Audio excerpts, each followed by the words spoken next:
In this video, we'll look at one technique to help you communicate clearly in assignments, and that is how to maintain the flow of ideas across sentences. So why does this matter? Well, in terms of an assignment, you get marks based on the marker being able to understand your answer. And then obviously the quality of the answer itself, but they've got to be able to understand the message that you're trying to communicate. Therefore, how clearly you communicate the message matters. Also, if you're jumping ideas or rushing ideas or putting more strain on the reader, it can mean that you aren't able to go into as much depth in your analysis and in your discussion, which obviously it's the depth of your answer and your analysis that in many essays or reports get you higher marks. So that's also a really important thing. If you're not maintaining that flow, you're probably not going to be able to go as deep because each sentence is like you're starting again. So common problems that you see are jumping of ideas. Now obviously the person writing it doesn't plan to jump their ideas, but it sometimes happens because in our head all the ideas are connected, and so we aren't aware of where we're making jumps. So we really need to look at it carefully, and as part of our proofreading and as part of our planning, make sure that there are no accidental jumps in information and that it's all joined up smoothly. Rushing is another common problem, and this is where there are inappropriately long sentences. Sometimes this comes from the mistaken idea that longer sentences are more academically a nicer academic style, which is not correct. We want to be grammatically simple so that we can convey the technical ideas clearly. You don't want your sentence structure to impress people, you want the technical knowledge to impress people.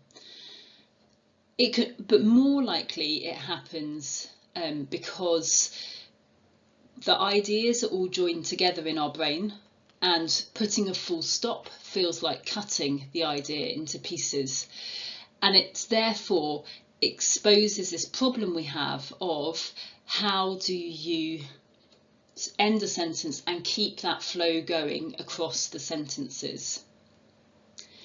It can also be that in some languages, I think, certain sentence structures, longer sentence structures are typical than perhaps are favoured in technical English at the moment. But for this problem where there's the maintaining it across the sentences, a common tool that people turn to are linking words. And linking words can be very useful. However, for example, in an introduction is really useful for showing, a gap, a problem, and really highlighting that to the reader. But sometimes linking words are overused. I suppose we think that they can just hold together endlessly different sentences. Linking words can't hold together effectively sentences where the overall structure is poor and where the flow is already weak. They only emphasise or highlight contrast. They can't fix all flow issues.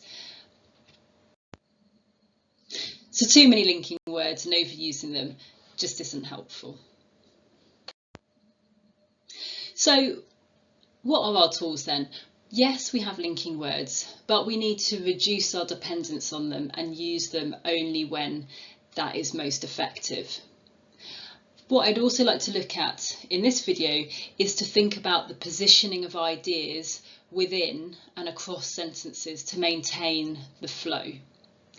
So this means that we can have the same information in the sentence, but the position of the ideas inside that sentence makes a big difference in terms of whether there is effective flow or not. Now, I think of flow as a little bit like a marble run. So this toy, you have pieces that you need to put together so that a marble, like a small glass ball, can run down from the top to the bottom. Those same pieces, if they're not fixed together, the marble, the little ball, is not going to run at all. Or if you put them the wrong way round, it might get stuck part way. So where we have sentences that are not set up to allow the flow of ideas, that's like this first picture where we have the separate pieces of the marble run not joined together. And where we have it connected in the other picture, that is to represent sentences where the ideas flow and the ball runs from the top smoothly down to the bottom. Okay, so that probably sounds very obvious in theory, but let's have a look at what that looks like in some examples. Okay, so here's our first example, which you can see from the image, it has the separate sentences. So in my opinion, this one has poor flow. You might look at this paragraph and think, oh, that's not my subject area. This is an example from audiology, so that might be your area or it might not be.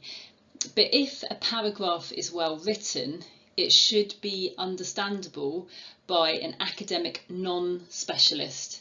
So if this is not your subject area, if it is well written, you should still be able to follow the logic of it. It's quite a good test. The same is true of what you write. If you write it and communicate it clearly, an educated non-specialist should be able to understand the logic of what you're saying. So let's have a read of this and then discuss what could be improved about it. So, severe profound hearing impairment can have a detrimental impact on speech and language development in children. A cochlear implant is an electronic device with an internal electrode surgically implanted in the cochlea, internal receiver coil and external speech processor. A CI is used to effectively treat a severe profound hearing impairment by providing the necessary auditory input for speech production and language development.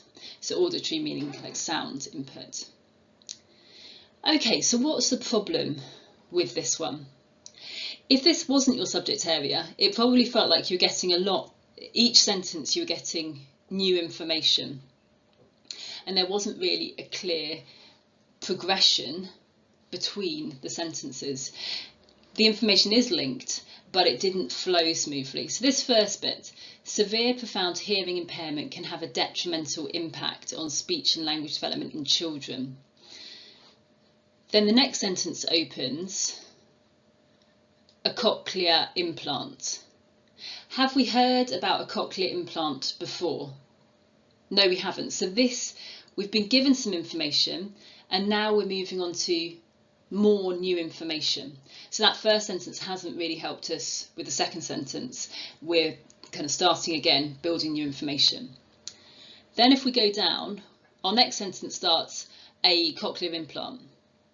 Now this we have learnt about in the previous sentence, but it's still just giving us more information about the cochlear implant. It's not in any way building on what we already have been told about cochlear implants to move that forward. So each time it's like starting a fresh sentence. So let's have a look at how this could have been done differently with the same content, but to improve the flow. Okay, so here we have the same information, but it's been reorganised to improve the flow across sentences. So let's first of all have a read of it. Severe profound hearing impairment can have a detrimental impact on speech and language development in children. However, hearing impaired children can receive the necessary sound input for speech production and language development by using a cochlear implant.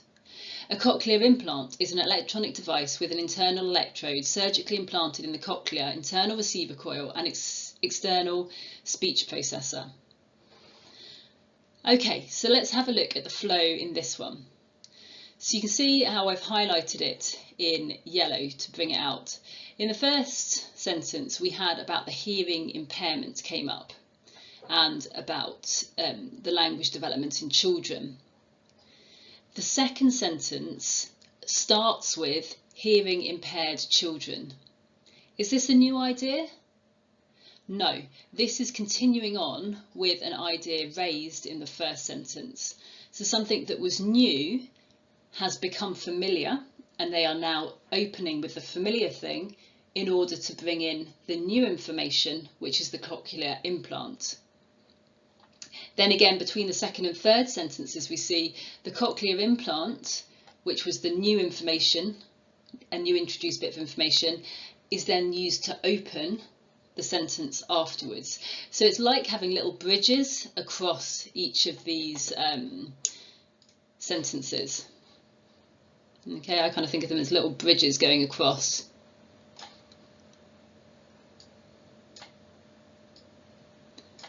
And you can see there the linking words just, kind of highlights it more, explores the relationship of ideas, but the flow was already there. Another technique you can use is this plus a noun. So if we look at these sentences here, a turbojet engine is a mechanical device that produces forward thrust by forcing the movement of a mass of gases rearward. This design is based on the principle that for every action there is an equal and opposite reaction. So here we've got this, so that is to refer to the previous sentence. We wouldn't use that, it would be too far away. This for just something in the previous sentence, and then the design. This previous sentence was explaining the design of a turbojet engine, so this is kind of summarising the idea of the previous sentence. You could have this and a word that summarises, or a word that paraphrases, or a word that is exactly the same sometimes. But having the noun as well as this makes it even more focused and even more precise. We could just say this is based on the principle, but this design helps focus it even more. You might be wondering why I've got these trains at the top. This is another image that helps me think about flow across sentences. So these trains have little magnets between them. When the magnets are turned around one way, they naturally pull together, as shown in this picture.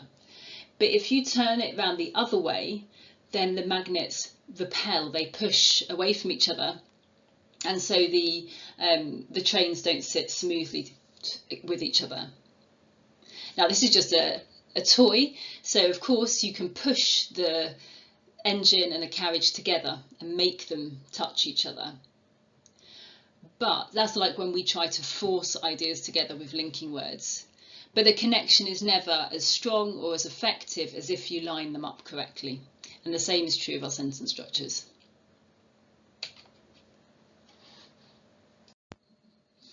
And I've shown you an example of that here. So the first example is what we've just looked at, where those sentences naturally pull together because of this design has really helped that. The second example, I've taken the same information, but I have reorganised the information so that I've flipped my train carriages around and they now repel, they now pull away from each other. So a turbojet engine is a mechanical device that produces forward thrust by forcing the movement of a mass of gases rearward. For every action there is an equal and opposite reaction, is the key principle behind this. So this is the same information, but this part here, for every action there is an equal and opposite reaction, it just sounds like they're starting again on new information rather than continuing to build on what they've already just shown.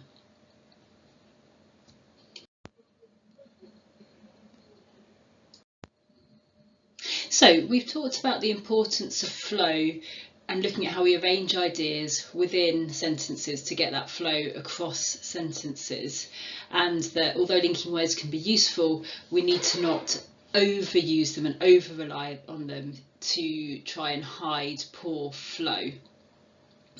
One but that I would add to this is that this is general advice. If you've got a section that has a large number of equations, you will find often a lot more linking words are used. This is because where there's the equation, often the paragraph structure is kind of blown apart, so the linking words are then there to hold it together because it doesn't have the usual traditional academic paragraph. So you need to think, with all advice on academic writing, you need to be thinking how does this apply to the specific bit of writing I'm working on at any time.